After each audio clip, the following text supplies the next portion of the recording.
Olá, seja bem-vindo à segunda parte do módulo 3. Como nós dividimos, como falamos para ele não ficar muito grande, nós dividimos eles em duas partes. Então vamos continuar. Nós vimos os 5 primeiros no vídeo anterior, os 5 primeiros pensadores, e agora vamos continuar e fechar o módulo 3. O sexto pensador é o Crosby, Philip Crosby. Também ele deu contribuições importantíssimas. Nós já falamos sobre ele lá nos módulos anteriores, mas sem entrar muito em detalhes, que agora nós vamos aprofundar e daí nós vamos observar o quanto ele é presente, quanto ele está presente nos procedimentos de hoje, que ainda é adotado, mesmo utilizando as tecnologias que nós temos, as ferramentas avançadas, mais avançadas que nós temos hoje, comparado com a época deles. Na época deles, as ferramentas, o que eles mostraram e apresentaram já eram fantásticas, revolucionaram processos produtivos, empresas surgiram e ocuparam e estão aí até hoje.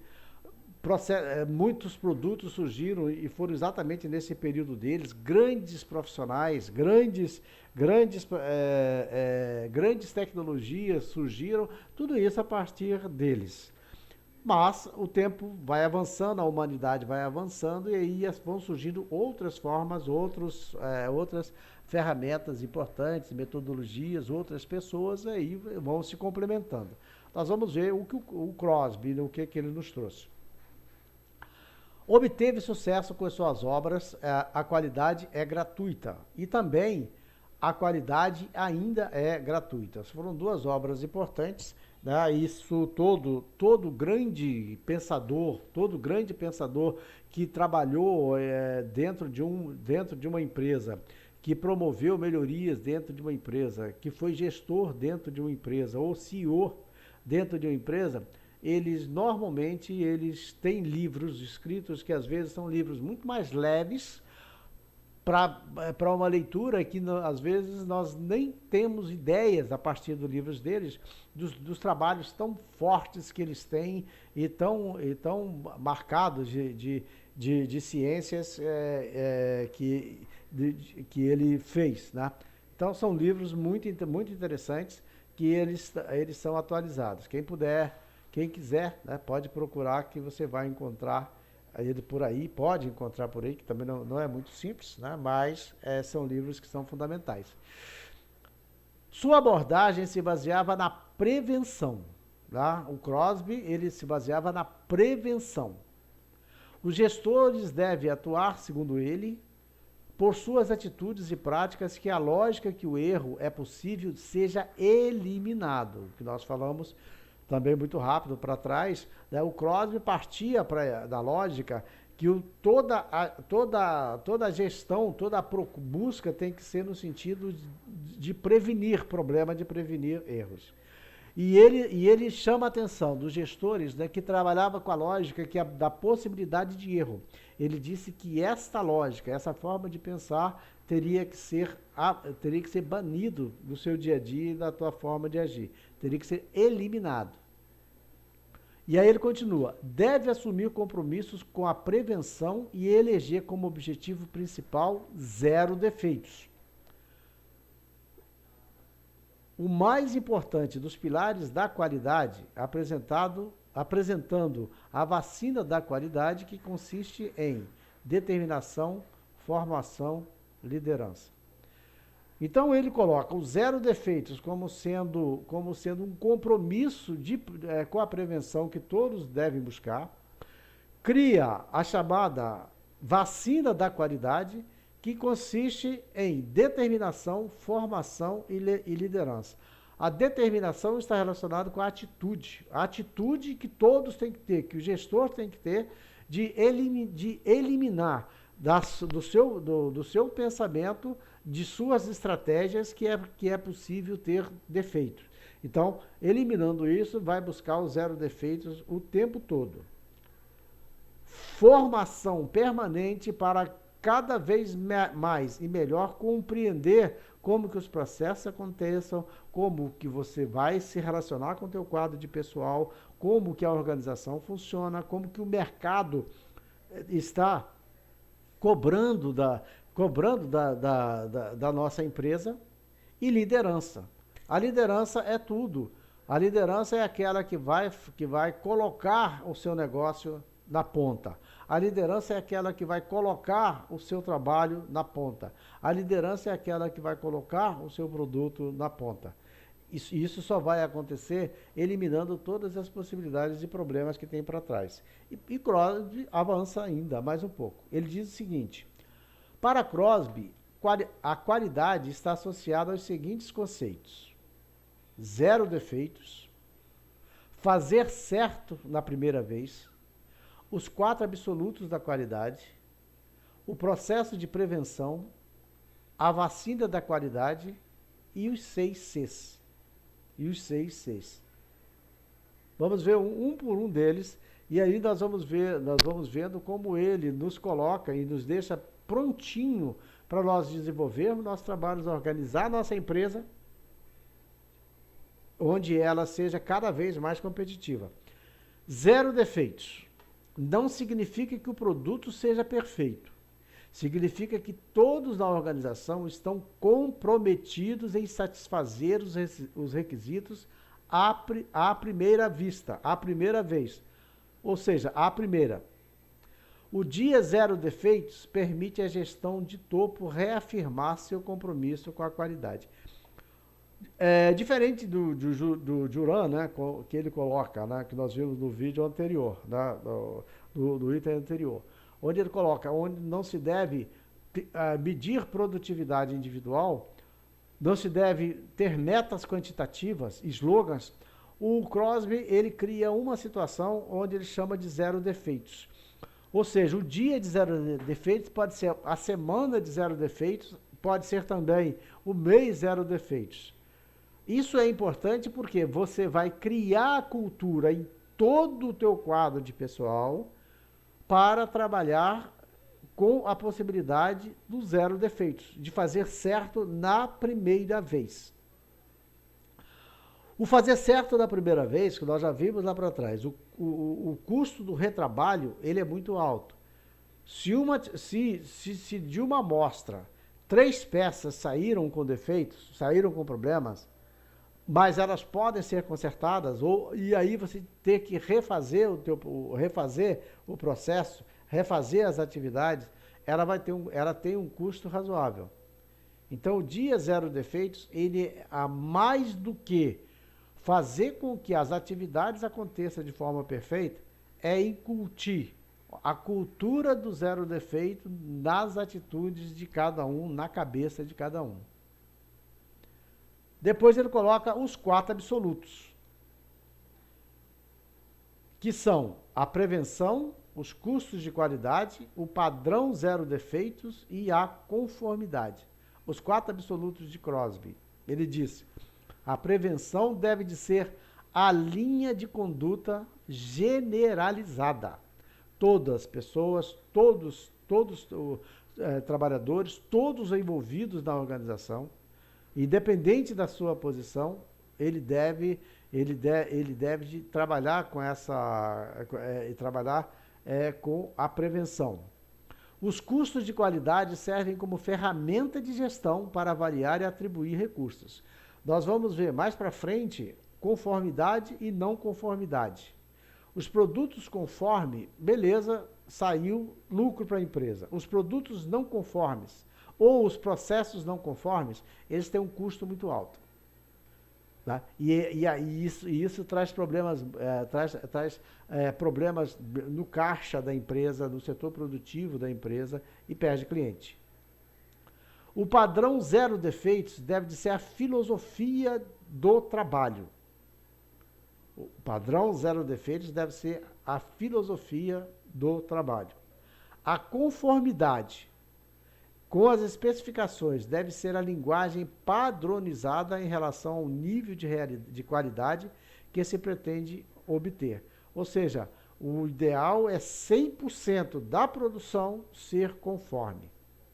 sair na conformidade de que o cliente está esperando. Depois ele coloca os 6 Cs. Os 6 Cs. Que é compreensão, compromisso, competência, comunicação, correção, continuação. Compreensão ou a importância de perceber o que significa qualidade. A qualidade, ela não pode ser um projeto colocado na empresa sem que haja uma compreensão ideal do objetivo dela, como alcançar essa qualidade. Então, todos precisam compreender o que significa qualidade. E nós vimos de vários autores, inclusive do Crosby, atender o cliente. Conformidade com o cliente. Compromisso da gestão de topo que começa por definir a política da qualidade. Todos os pensadores para trás falaram a mesma coisa, que o topo, o alto escalão, ele tem que estar envolvido com a política da qualidade. Ele é o primeiro a ter que assumir para que todos os outros deem sequências e continuam. Competência. Resultado de um plano de formação e crítico para a implantação do movimento de melhoria da qualidade de forma metódica. A competência está relacionada na sua capacidade de implantar um plano de qualidade. A competência está relacionada em habilidades que você desenvolve que permite você desenvolver determinadas atividades. Você implantar um programa de qualidade, você implantar uma política de qualidade, não é uma coisa assim tão banal que qualquer um possa implantar. É preciso desenvolver conhecimentos, é preciso desenvolver habilidades. Existem aqueles que têm habilidades mais apuradas para esses assuntos ou esses temas. Outros precisam de ser mais trabalhados, aí o conhecimento ele é fundamental. A aprendizagem é fundamental, o desenvolvimento da competência é fundamental. O quarto C, comunicação. Para que todos na organização adquiram uma cultura corporativa da qualidade. Ou seja, a comunicação para que todos na organização entendam que a qualidade é um princípio da empresa, da organização. É um princípio corporativo e não de um diretor, de um chefe ou de um CEO que está à frente da empresa naquele momento. Independente do tamanho dela, né? Às vezes quando nós pensamos em algo deste tamanho, nós só imaginamos aquelas grandes indústrias, aqueles grandes parques industriais, aquelas grandes empresas. Não, isso aí se aplica-se em qualquer unidade de negócio. Você está fazendo um investimento pequeno de 50 mil reais numa loja sua, tudo isso aqui é aplicado. E se você aplicar isso, a possibilidade de você superar os desafios com mais tranquilidade e obter resultados é muito maior. Correção baseada na prevenção e desempenho. Correção baseada na prevenção. E não na correção das falhas, não na correção dos problemas. Continuação que enfatiza o processo de melhoria da qualidade como uma forma de estar da organização. Olha o outro ponto importantíssimo que ele coloca aqui. A permanência, a continuidade da busca da melhoria da qualidade. A busca permanente que enfatiza o processo de melhoria da qualidade, ela deve se tornar uma forma de estar. E aí nós podemos até ir muito mais longe, porque se a sua empresa, ela consegue por muitos anos manter essa forma de estar, ela vai se tornar ser, vai virar a forma de ser. Ou seja, quando você vê grandes marcas, né, como Nike, Banco Itaú, Banco Bradesco, quem mais? E outras empresas, lojas americanas, da FIT e outras grandes marcas que nós temos aí, nós sabemos exatamente como elas são, como são os produtos delas, o serviço que elas oferecem, ou seja, porque isso aí, o que lá atrás era um processo de melhoria, que era uma forma de estar, passou a ser uma forma de ser. virou realidade. A Crosby ainda entende que qualidade significa conformidade com os requisitos estabelecidos. A qualidade deve ser definida em termos quantitativos, com metas claras e tangíveis. Ou seja, tem qualidades, tem momentos que você pode definir métodos quantitativos, outros em métodos qualitativos, né? Outros em termos qualitativos e não quantitativos.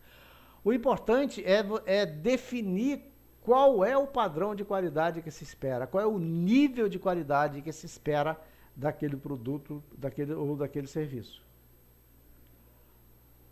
E essas metas, né, elas devem de ser alcançáveis. Nós já vimos atrás sobre as metas SMART. Né? O que são metas SMART? SMART com S-M-A-R-T.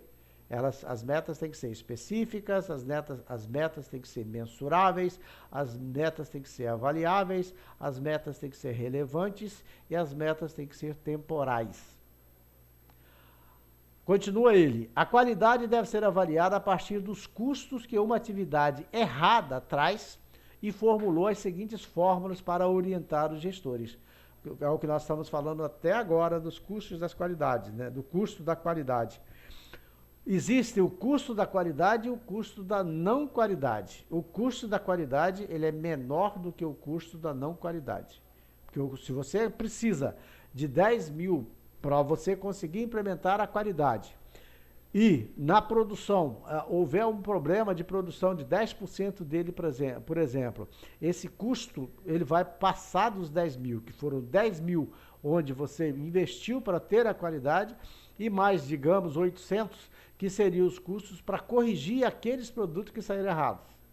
Vai para 10.800. Então, o que ele está te dizendo? O custo da qualidade ele é composto do preço da conformidade mais o preço da não conformidade. O ideal aqui é você zerar o custo da não conformidade. É você trabalhar com a prevenção, trabalhar com o custo zero e não ter custo de não conformidade. Aí sim você vai conseguir definir aqui o custo da qualidade como sendo somente o custo de implantação, o custo de implementação. Para Crosby, a política de qualidade está relacionada com o estado de espírito dos funcionários de uma organização sobre a forma como devem fazer o trabalho. É o que nós falamos, é cultura. Faz-se necessária a existência de uma política formal estabelecida pela gestão para orientar toda a organização e evitar que cada funcionário, ou melhor dizendo, estabeleça a sua qualidade ou o seu padrão de qualidade. E o Crosby, como todos os outros, né, que sempre tem, como todos os outros, dentro quase que de uma mesma linha, né, que nós já vimos para trás o Feynman, vimos o Deming, todos eles criando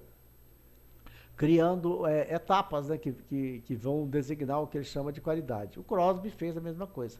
Né? O Crosby criou as 14 etapas para a melhoria da qualidade. Primeira, comprometimento da alta direção com a qualidade. Segundo, formação de uma equipe de melhoria estabelecida pela alta direção. Aqui ele coloca um outro ingrediente. O que nós observamos no final da década de 80, 90 no Brasil, quando começou-se a utilizar, as grandes empresas começaram a utilizar programas de produtividade, programas de qualidade, né, que tinha por objetivo dar um passo à frente, as nossas empresas saírem daquele sistema arcaico para um sistema avançado que veio na década de 90, com a chegada do controle de qualidade, com a chegada das ISOs no Brasil. Então, a década de 90 foi marcada no Brasil por muita quebradeira, porque foi um rompimento com aquela estrutura que nós tínhamos de produção arcaica para um sistema de produção com mais qualidade. E quando se implantou naquele período, né, quando as empresas começaram a trabalhar naquele período, né, implantando programas de produtividade e qualidade, sempre tinha uma equipe de qualidade, sempre tinha uma equipe de melhoria. A equipe que ia implantar e a equipe que era responsável pela melhoria. que normalmente eram um quadro de pessoal, eram colaboradores que pertenciam ao próprio quadro e que tinham certas habilidades para lidar com esses programas de qualidade.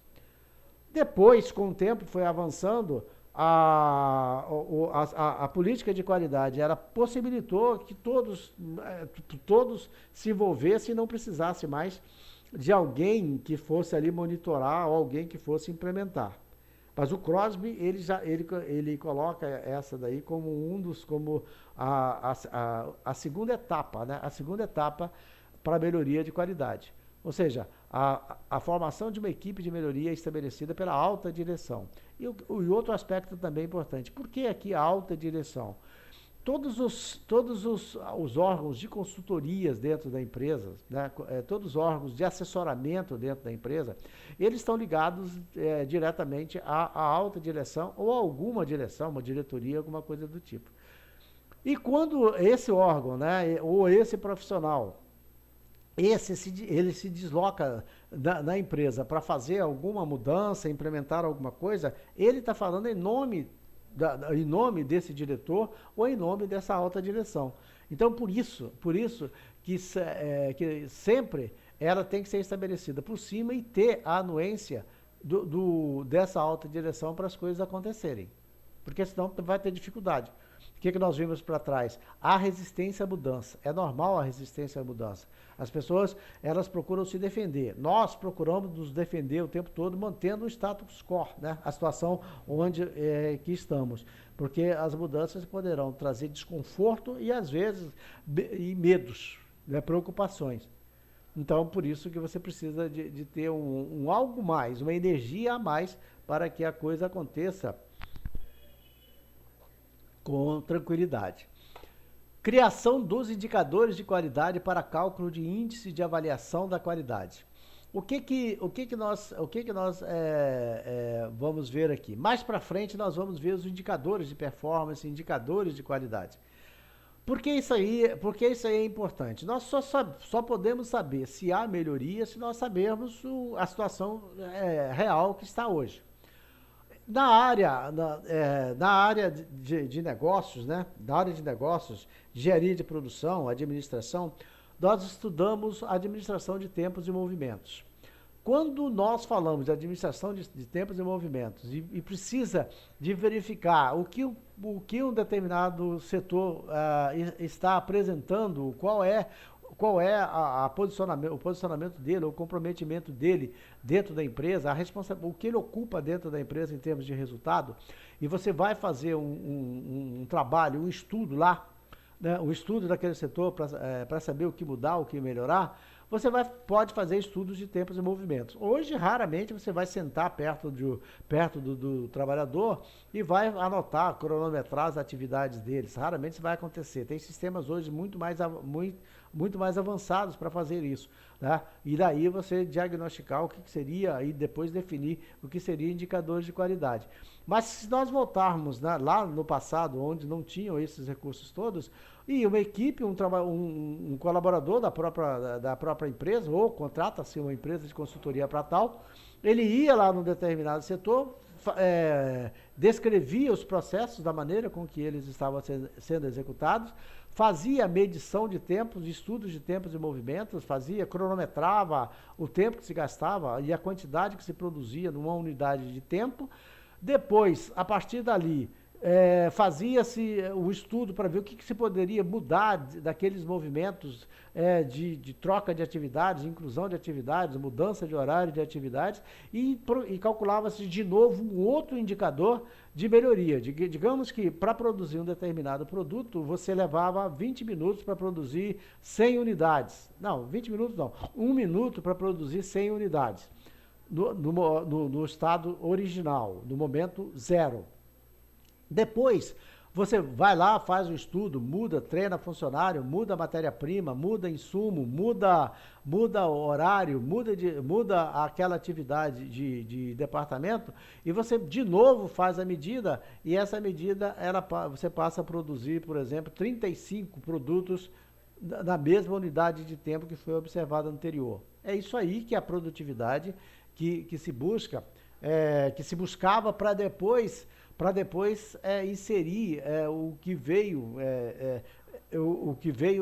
ser a gestão da qualidade em si. Mas no primeiro momento, a década de 80, 90 do Brasil, se trabalhou com produtividade e depois pensou-se na qualidade.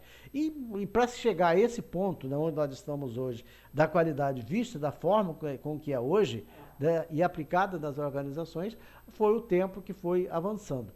Mas é preciso, o que ele coloca aqui, é importante definir indicadores de qualidade para cálculo de índices de avaliação da qualidade, porque senão você não vai ter como avaliar. Mas o apanhado que eu fiz em relação à produtividade, como eu já falei também no modo anterior, que é importante nós falarmos sobre isso, porque nas atividades que nós temos, às vezes, tem muitos movimentos desnecessários que são feitos no nosso dia a dia e nós podemos eliminá-los. Quando nós eliminamos eles, nós melhoramos a produtividade. E com isso, a empresa pode ganhar em horas de trabalho para um outro setor que precisa, ou etc.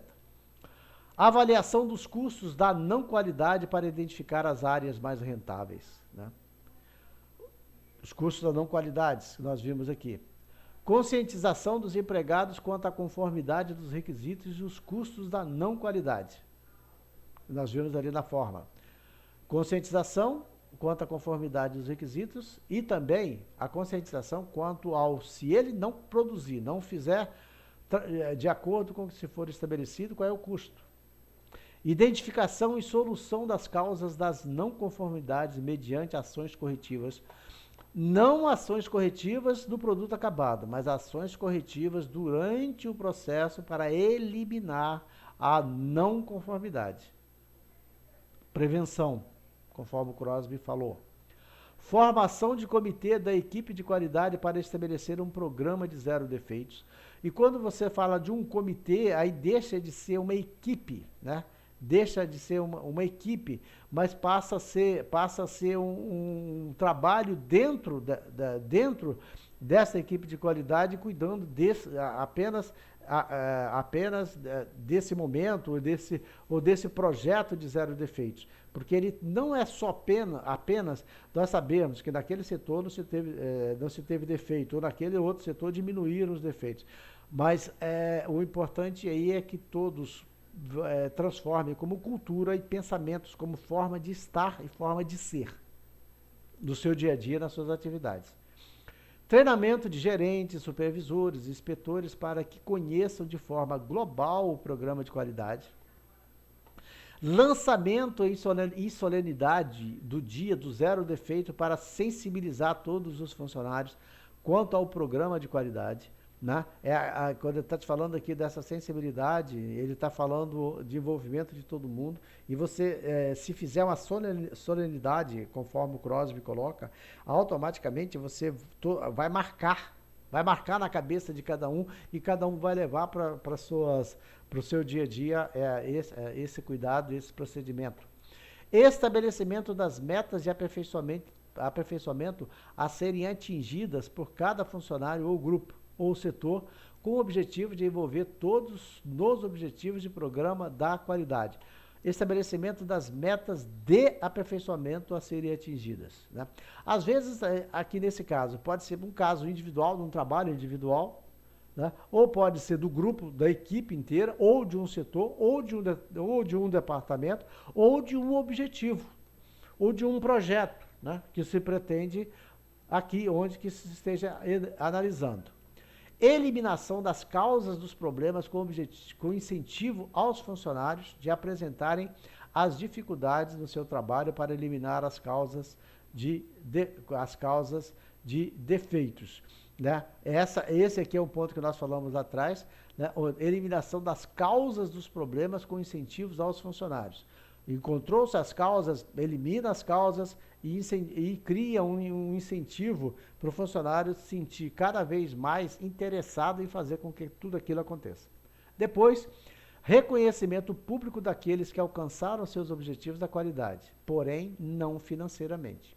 Lembra que no anterior nós falamos sobre essa coisa desse benefício, né? E ali, no anterior, cria a possibilidade do benefício ser pecuniário. Aqui ele diz o seguinte, como objetivo é cultura e fazer com que todos assumam um comportamento, assumam uma atitude, isso não pode ser compensado financeiramente. A pessoa, o trabalhador, o gestor, o funcionário, ele tem que entender que quanto melhor ele fizer, melhor será para a organização e melhor será para ele. Por quê? A organização vai estar bem no mercado, atendendo o cliente, ele vai estar bem na organização, com ela abrindo os espaços para o desenvolvimento do trabalho dele e atender às necessidades pessoais. Né? É um pouco de filosofia, mas é uma realidade, é uma verdade. Né? Depois o sétimo é o Feigenbaum. Feigenbaum, né, que nós já vimos sobre ele lá atrás, né, só para apenas incluindo ele nos nossos estudos, mas agora nós vamos ver mais detalhes do que ele tem para nos oferecer.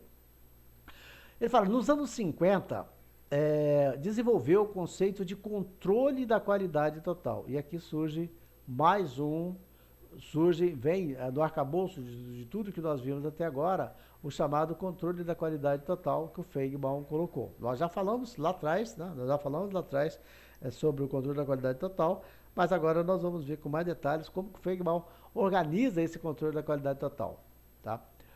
Ele fala, o que é controle da qualidade total?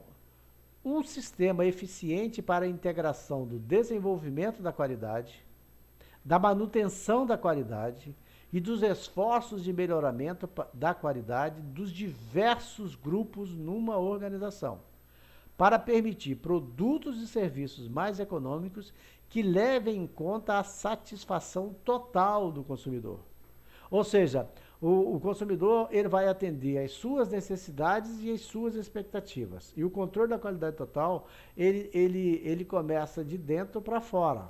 Né? Ele vai acontecer no ambiente da organização, tá? Em todos os seus momentos, em todas as suas atividades e processos, e vai terminar lá com uma satisfação total do cliente ou do consumidor. Hoje falamos mais clientes e menos consumidor, mas na época dele ainda se falava muito consumidor. Então esse é o controle da qualidade total, ou seja, em cada momento, controle total da qualidade.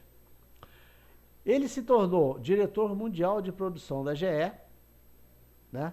E em 1961 se tornou presidente da SQC, né? Que é a Sociedade Americana de Controle da Qualidade, além de fundar a General Systems. Foi grande defensor do controle da qualidade total, CQT, como sendo de responsabilidade de todos, ou de todas as unidades, de todas as pessoas do ambiente da organização. E que a qualidade, para ele, é o único objetivo da organização. Ou seja, a qualidade deve de ser o único objetivo que a organização deve perseguir. O único, não no sentido de ser apenas a qualidade, mas o único como no singular. Ou seja, todos devem perseguir de forma incansável. É determinada pelos clientes, porque se atendemos o mercado, nós temos que trazer para dentro da nossa estrutura produtiva exatamente o que o cliente espera.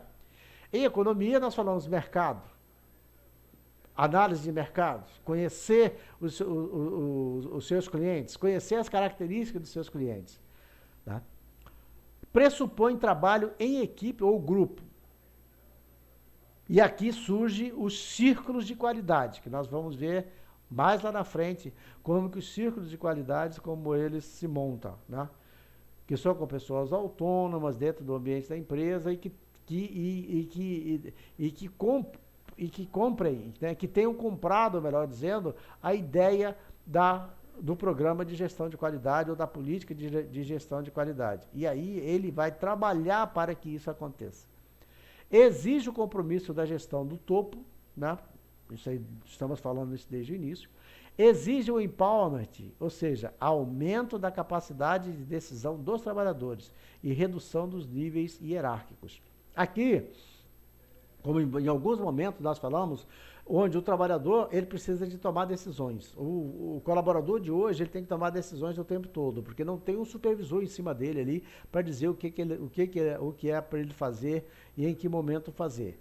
Ele toda hora, a todo momento, ele tem que escolher um caminho de como ele vai desenvolver a sua atividade e dar o resultado final. É isso aqui que ele está te falando.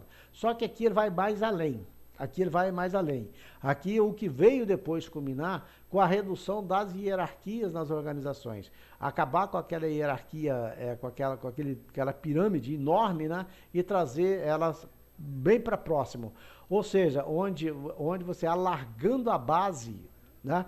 Alargando a base, você traz o processo decisório para próximo da base. Ou seja, o presidente da empresa ele tá bem próximo do setor do operacional da empresa. Não há muita distância. É nesse sentido aqui que ele fala.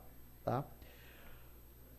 Ainda, para Feigbal, a qualidade deve ser embutida no produto.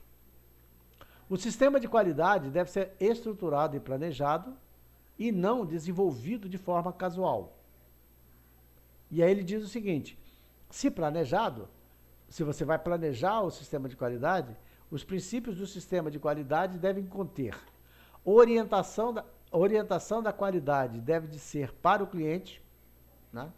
Integração das atividades desenvolvidas por toda a organização, todos têm que estar perseguindo o mesmo objetivo, atribuições claras aos colaboradores, tendo em vista a obtenção da qualidade, definir atividades específicas para controle de fornecedores, porque os fornecedores hoje, eles são parceiros, eles não são aqueles que vendem matéria-prima ou produto para a minha empresa. Eles são parceiros, porque eles fornecem a matéria-prima para que eu possa produzir.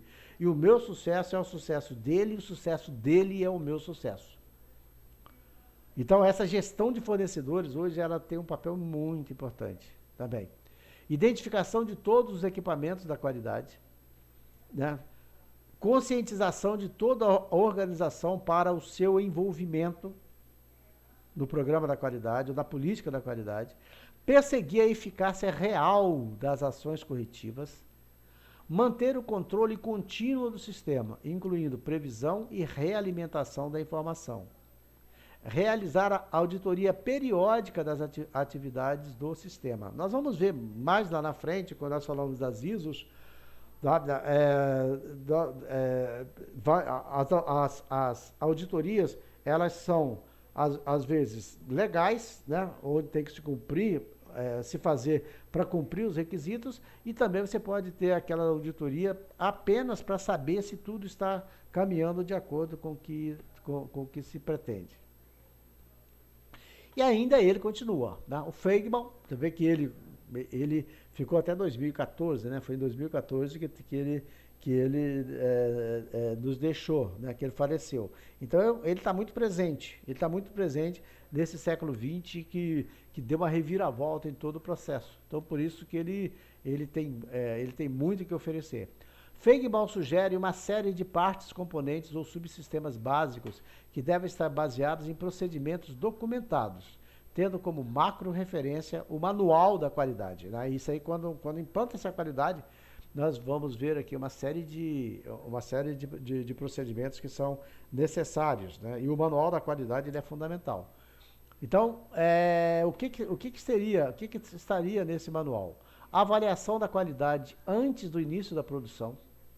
Ou seja, nós temos que saber, né? Nós não podemos deixar terminar a produção para saber se a qualidade está conforme.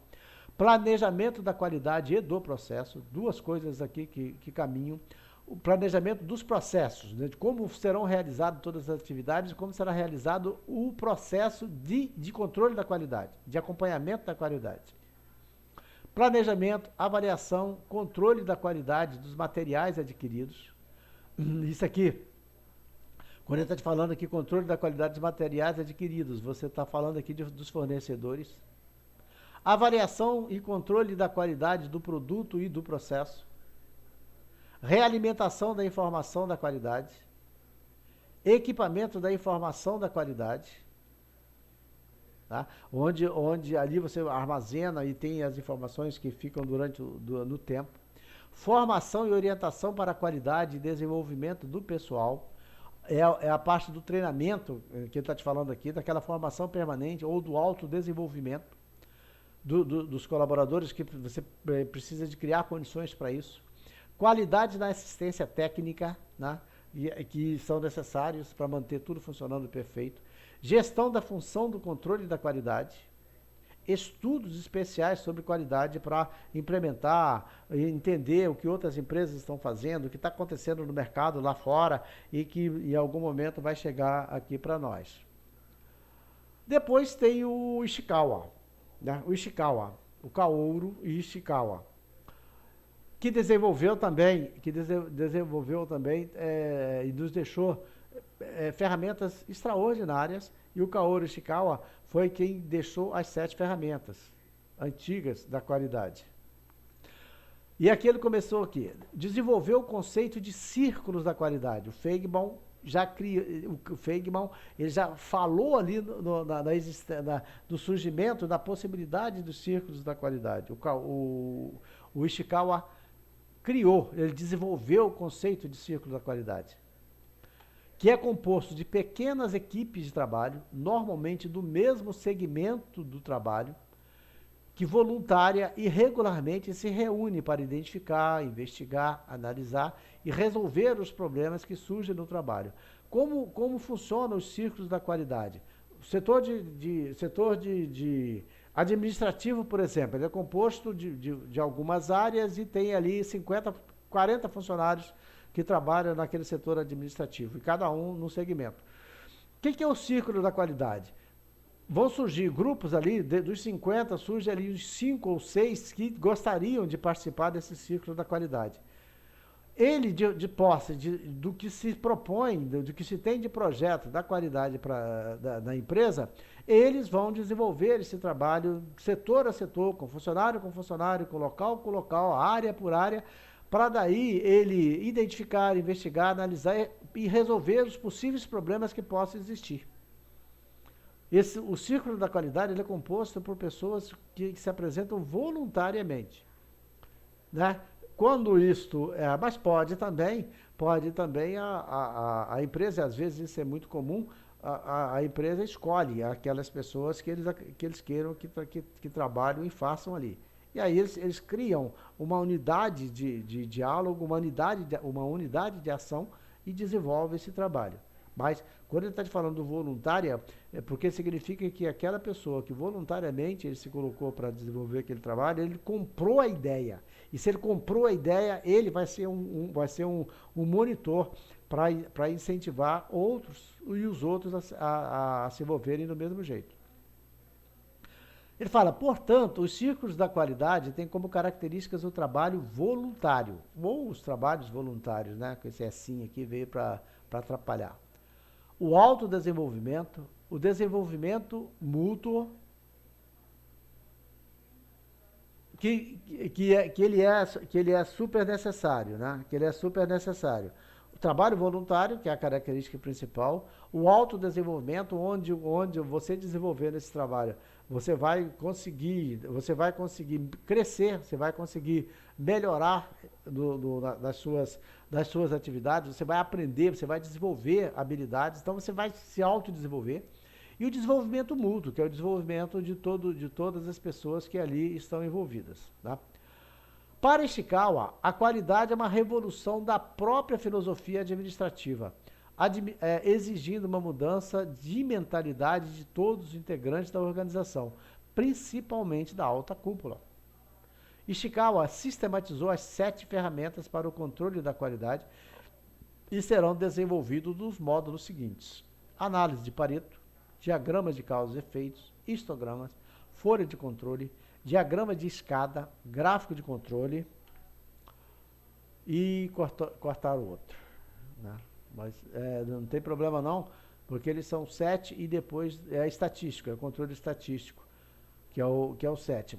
E depois nós vamos ver, mas nós vamos ver com mais detalhe lá na frente. Aqui houve um corte aqui, né? Falha de edição, ou seja, o controle não foi tão eficiente. Mas nós vamos corrigindo na próxima etapa, né? Porque quando entrou essa página aqui, ele acabou cortando aquilo ali. E o nono é o Taguchi, Genichi Taguchi, que também ele teve bem recente aqui pra gente, né? É um outro pensador também importantíssimo e que ele teve ele chegou bem próximo aqui da gente. Aproveitou-se dos seus conhecimentos de engenharia e estatística para promover a qualidade nos processos, ou seja, na gestão do processo. Então, o Taguchi, com um grande conhecimento de formação na área de engenharia e estatística, ele utilizou todos esses conhecimentos, todas essas ferramentas da estatística para trazer para a gestão dos processos das empresas e qualquer tipo de processos. Qualquer tipo de processo, seja de serviço ou seja de manufatura. Sua principal abordagem são os 4 elementos. Então, o que ele chamou dos 4 elementos do Taguchi que representam as principais abordagens dele. Primeiro, incorporar a qualidade do produto desde o início da produção. Minimizar as variações da produção para atingir a qualidade. Né? O outro também lá atrás já falou sobre minimizar a variabilidade da produção. O Taguchi também trabalhou em cima disso. Não basear a qualidade no desempenho ou característica do produto, mas basear a qualidade no foco do cliente. Medir os custos da qualidade em função dos desvios de desenvolvimento. E ele tem ferramenta que nós vamos ver também mais lá na frente, estatísticos que são muito importante, muito interessante de serem utilizados na gestão de processos. E aqui ele continua. Para Taguchi, a qualidade é uma revolução da própria filosofia administrativa, exigindo uma mudança de mentalidade de todos os integrantes da organização, principalmente da alta cúpula. Tá. Depois, num trabalho junto, né? Num trabalho que eles fizeram junto, o Garvin, né? O Garvin, ele desenvolve também a sua metodologia ou os seus estudos relacionados à qualidade. O Garvin, ele veio logo depois. Esse aqui também depois eu vou acertar. No material impresso, ele teria que ser o 3.10. Tá? Esse aqui nesse finalzinho aqui teve essas falhas, mas não atrapalha nada. Então, o Ishikawa aqui, desse livro, né? Desse livro, ele colocou esse conceito aqui. Depois nós temos o Garvin, que seria 3.10, tá? O Garvin é 3.10. O Garvin coloca o seguinte: o conceito de qualidade pode ser desdobrado em 8 dimensões da qualidade. Garvin mencionou essas 8 dimensões que são desempenho, característica, confiabilidade, conformidade, durabilidade, atendimento, estética e qualidade percebida. Então, essas aqui foram as dimensões que o Garvin colocou. Mas esse assunto nós já falamos em algum dos módulos anteriores, mas ele volta agora porque o Garvin ele volta quer nos falar. E o que ele coloca aqui? Sua abordagem da qualidade era focada no cliente. Tá?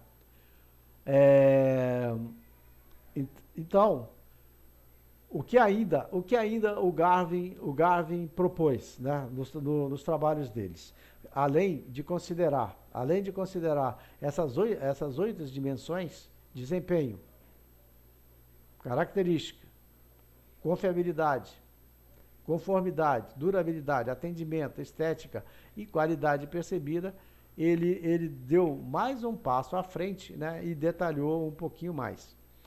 Aqui ele fala, então propôs uma visão ampla e inclusiva, considerando 5 abordagens principais. Abordagem transcendental, centrada no produto, centrada no valor, centrada na fabricação, centrada no cliente. Então, Ele trouxe primeiro, né, abordagem transcendental. Ele diz o seguinte: qualidade é uma excelência inata, que só pode ser reconhecida pelo cliente através de sua própria experiência com o produto. O que, que ele está te dizendo aqui? Você só vai saber se o produto está com a qualidade boa, com as características que você leu lá, que ele foi colocado à sua disposição, com o uso. Então, nessa abordagem transcendental, ele traz isso para dizer o seguinte: então você precisa de conhecer a tua empresa, nós precisamos de conhecer o que o cliente espera, como o cliente enxerga aquele produto. Depois, centrada no produto. Ele fala, qualidade é uma variável mensurável e precisa que pode ser encontrada no conjunto das características do produto. Quando você vai comprar um produto, você vai lá e olha as características deles. Então, nesse caso, ele está dizendo que a qualidade está centrada no produto. Você olhou, leu as características, está beleza. Na transcendental, você só percebe que o produto tem qualidade ou o serviço tem qualidade se você usar, se você tiver, fizer a experiência da utilização. Centrada no valor. Centrada no valor. Ele diz o seguinte: qualidade é função do nível de conformidade do produto ou serviço, pode ser aplicado, a um custo aceitável. Ou seja, o custo que você se propõe para você adquirir aquele produto, ele está dentro de um limite que você entende. É isso que ele está te falando aqui. Então, o nível é função do nível de conformidade a um custo aceitável. Isso vincula as necessidades do consumidor aos requisitos da fabricação. Tá? Então, ali, ele está dizendo o seguinte, né? Que você produz um produto de alta qualidade, mas os custos deles estão acima daquilo do que o cliente aceita. Você vai fazer uma produção, você precisa de R$100 para produzir a unidade. E você não consegue vender o produto por R$100. Você consegue vender o produto apenas por 95, que é o que o mercado aceita. Não vai adiantar. Não vai adiantar. Então, centrada no valor é você centrar nos custos e trazer os teus custos para o menor possível, que possibilite que aquela qualidade ela possa trazer também valor para a empresa, porque você consegue negociar. Centrada na fabricação. Qualidade depende da conformidade com os requisitos, conforme estabelecidos pelo projeto do produto. Então, centrada na fabricação, a conformidade tem que estar de acordo com os requisitos. Tem que estar conforme aos requisitos que foram definidos. As características que foram definidas, aos custos que foram estabelecidos e com a experiência que o cliente teve e se deu por satisfeito. Centrada no cliente. Qualidade está definida pelo atendimento às necessidades e conveniências do cliente. Este enfoque é subjetivo, pois as preferências do cliente variam. Então, o cliente ou o mercado ou o nicho que você atende espera determinados padrões de conformidade de características. Amanhã pode mudar. Se mudou amanhã, você tem que adequar. É isso aqui que ele está te falando. Então, quando a qualidade é centrada no cliente, ela é variável e aí você vai ter que trabalhar o tempo todo de acordo com o que o cliente quer. Isso é o que ele disse e é o que nós entendemos, né? Quando você precisa trabalhar o tempo todo entendendo e conhecendo o seu cliente. Depois nós temos o Vicente Falcone, que é um outro pensador também brasileiro. Ele falou, o primeiro brasileiro desta lista é nascido na cidade de Niterói, Rio de Janeiro, formado em engenharia pela Universidade Federal de Minas Gerais e PhD pela Colorado School of Mines, nos Estados Unidos. O Vicente Falcone descreve que um produto ou serviço de qualidade é aquele que atende perfeitamente. Tem a Fundação Falcone, que você pode procurar ela procurar, que você vai ver, né? O quanto essa fundação ela tem um papel importante em termos de qualidade do país, em termos de engenharia da qualidade do país e gestão da qualidade do país. Ele descreve que o produto ou serviço de qualidade é aquele que atende perfeitamente, de forma confiável, de forma acessível, de forma segura e no tempo certo às necessidades do cliente. Então, do Falcone, ele desenvolve todos os seus trabalhos e nós observamos, né, de todos esses até agora que nós vimos, tem muito de estatística no meio, né? Tem muito de estatística no meio. E daí é o que nós chamarmos o curso de Engenharia da Qualidade e Produtividade. Porque a gestão da qualidade é o processo de você fazer acontecer. A engenharia da qualidade, ela está pautada em quais ferramentas que você está utilizando, que são ferramentas muito específicas para você conseguir fazer com que essa qualidade seja vista a olho nu e possa ser aproveitada, né? Depois tem o Shingo, né? Shingo.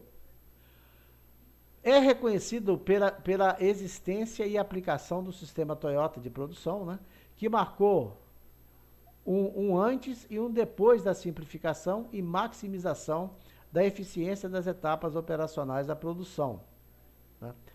Nós já fizemos alguma coisa, colocamos um pouquinho dele aí atrás, mas deixamos para avançar mais aqui na frente e colocando aqui as ferramentas e o trabalho dele de forma mais detalhada. Por isso que ele está nos dois lugares. Ele fala, da mesma forma, Shingo exibiu outros conceitos de engenharia industrial. Por isso nós chamamos de engenharia da qualidade. De engenharia industrial aplicáveis ao sistema de produção, como o Pokayoke e o zero, controle da qualidade zero, né? Que se aproxima do zero defeito. Esse sistema Pokayoke, né? Também nós vamos ver ele mais na frente, quando nós formos trabalhar com as ferramentas, é um outro sistema a prova de falha. É um outro sistema à prova de falha, utilizado pelo Shingo, e quando ele fornece como uma ferramenta extraordinária para gestão da qualidade. Aplica-se a indústria, como ele colocou aqui, a engenharia industrial, porque foi onde ele desenvolveu o seu trabalho, mas aplica também ao setor de serviços sem nenhum tipo de problema, porque você vai ter dados, você vai ter números, vai ter tabelas e a partir delas você trabalha. Embora observamos que cada um dos pensadores desenvolveram filosofias e modelos próprios, podemos elencar alguns pontos que são comuns entre eles. A comunicação entre os departamentos ou áreas na fase de desenvolvimento de projetos dos serviços, dos produtos, serviços e processos. Então, a necessidade de comunicação na fase de desenvolvimento dos projetos. A qualidade envolve aprimoramento contínuo. É necessário o envolvimento dos fornecedores, dos esforços ao programa de qualidade, ou com o programa de qualidade. Ou seja, os seus fornecedores têm que conhecer qual o padrão que você trabalha. A maioria dos problemas relacionados à qualidade são de responsabilidade das gerências. Tá? A maioria dos problemas são de responsabilidade das gerências, é gestão. Os gerentes devem ser os agentes de mudança em toda a organização. Porque eles são os intermediários entre quem define as diretrizes e quem executa. Então, eles têm um papel importante, os gestores têm um papel importante. Educação e treinamento deve ser um processo contínuo em todos os níveis da empresa, liderados pela alta direção, né?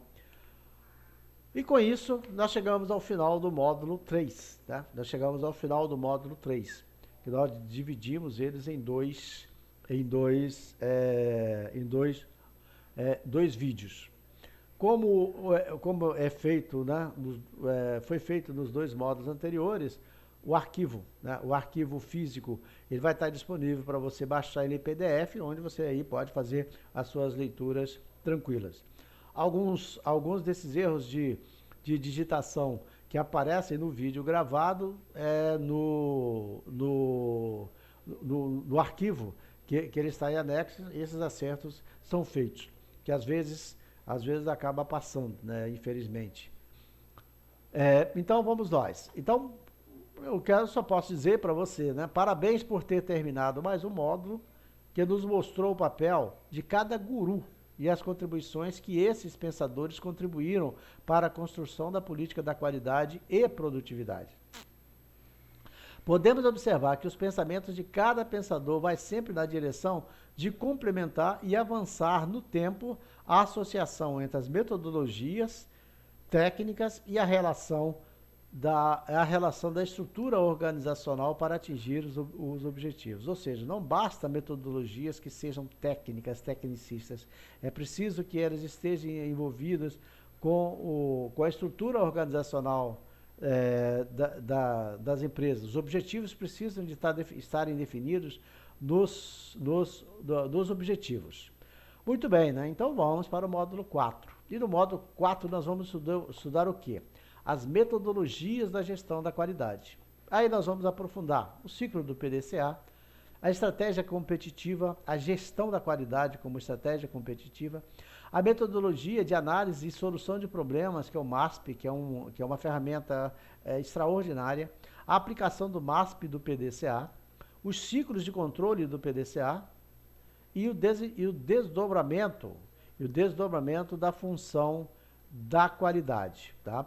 E assim nós vamos encerrando esse módulo e nos encontramos no próximo módulo, tá bom? Até lá, continue estudando, tranquilo, como eu já falei nos exemplos anteriores, né? Sempre o ideal é você ouvir calmamente os vídeos, parte a parte, passa para frente quando você perceber que atendeu a sua necessidade, você está entendendo bem, ou se você precisar de questões pontuais para resolver uma questão, de repente, para você incluir nos seus estudos da faculdade, ou você incluir em alguma atividade que você está desenvolvendo na sua empresa, ou alguma habilidade que você está precisando desenvolver melhor, né, para você desempenhar bem suas funções, você escolhe um módulo específico e assim você acompanha ele, tá bom? Então, nos encontremos em breve aí. Até lá!